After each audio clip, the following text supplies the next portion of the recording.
There's a number of criteria that they use. First thing, they kind of look at the industry, whether there's going to be a shortage. And yes, they said, yes, there's a shortage and there's phosphate only for fertilizer, that there isn't enough for LFP batteries. So that's important. Is it important to the defense of the United States? And the answer is yes.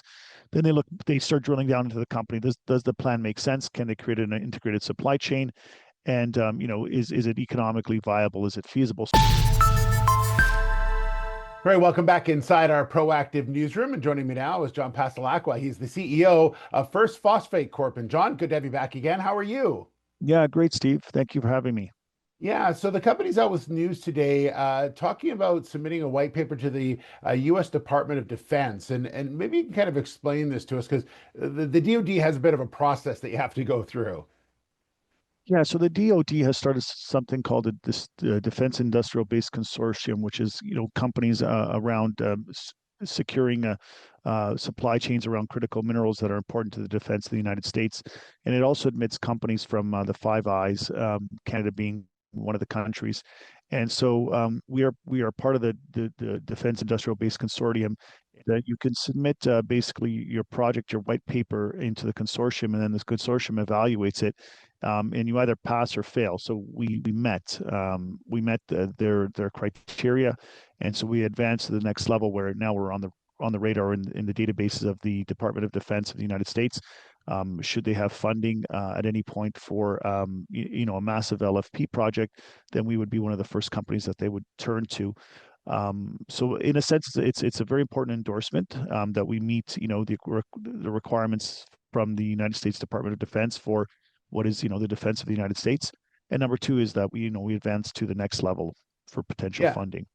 And so, not to go into too much detail, but some of those criteria that you had to meet were just, that in essence, your project's viable. There's things there. There's reasons for it. That's kind of what they're looking for, right? To make sure that these are, in essence, vetted companies. Yeah, so if you look at the press release and at the bullet points, there's a number of criteria that they use. First thing, they kind of look at the industry, whether there's going to be a shortage. And yes, they said, yes, there's a shortage and there's phosphate only for fertilizer, that there isn't enough for LFP batteries. So that's important. Is it important to the defense of the United States? And the answer is yes. Then they start drilling down into the company. Does the plan make sense? Can they create an integrated supply chain? And, is it economically viable? Is it feasible? So we met all those criteria.